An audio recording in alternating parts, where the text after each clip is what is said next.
Hi everyone, I'm Cheryl. In this problem, we're going to be talking about coterminal angles. So let's take a minute to review what a coterminal angle is. If you're given an angle, there are many angles that have the same terminal and initial side as the given angle.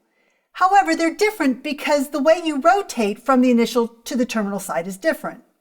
For example, let's say instead of looking at this angle theta, I start at the initial side, rotate the whole way around once, and then come back to the terminal side. This angle, I'm going to call it theta 1, is coterminal to the original angle. Now notice I did a complete revolution and then went back to my terminal side. In a similar way, you could rotate twice the whole way around and back to your terminal side, or 3 times, or as many times as you like. Now, one complete rotation, if you're measuring in degrees, is 360 degrees. So to find a coterminal angle, you take 360 degrees and add it to the original angle. Well, there's another way of looking at this as well. What if you start at the initial side and you rotate in a clockwise direction? Let's call this angle theta 2. Again, the initial and the terminal sides are the same, so these angles are coterminal angles. Well, how did I arrive at that angle? Well, if you think about it, you're going to rotate in a clockwise direction the whole way around one time and then add in that angle again. Rotating in a clockwise direction means that you're going to be moving negative 360 degrees. Because remember, when you measure angles that are rotated in a clockwise direction, the angles are negative. So negative 360 degrees plus your original angle. Okay? And again, just like before, you could rotate clockwise multiple times and then add in your angle. So it turns out that all you need to do to find coterminal angles is to take the original angle and either add or subtract a multiple of 360 degrees. All right, let's go ahead and take a look at a couple of examples. I'm going to begin with a 36-degree angle. Now, if I start at the original initial side and rotate the whole way around once and back to this terminal side, I will get a coterminal angle. Well, let's see what that is. So theta 1, I'm going to call it, is the original angle, 36 degrees, plus one complete rotation. So that's 360 degrees.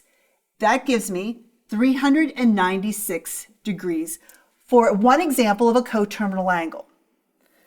All right, now let's go ahead and try the version where we start with the initial side and we rotate clockwise. Okay. Now, to get this angle, notice what I'm doing. I rotate the whole way around in a clockwise direction, so that's minus 360, but then I have to add the 36 degrees back in. So another example then of a coterminal angle would be the 36 degrees plus a minus 360 degrees. And with the arithmetic, that gives me a negative 324 degrees. Another example of a coterminal angle. Let's try it one more time. This time, the given angle is negative 120 degrees. If I start at the initial side and I rotate in a counterclockwise direction, I get that angle. Now let's see, what is that angle exactly? Well, if I rotate once the whole way around and then add back in my angle, which remember is negative 120 degrees, I'm right back to my terminal side. So theta 1 is minus 120 degrees plus 360 degrees. And with that arithmetic, I end up with 240 degrees. Again, if I wanted to, I could continue to rotate in a counterclockwise direction. However, another option would be to start with my initial side and this time go clockwise the whole way around and back to my terminal side. So that's going to be my theta 2.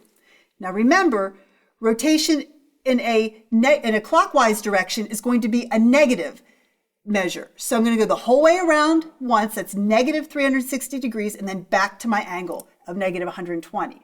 So that's going to leave me with a negative 120 degrees, plus this time I'm going to add minus 360 degrees. And when I do that arithmetic, I'm going to end up with a negative 480 degree angle. I hope that was helpful. Thanks.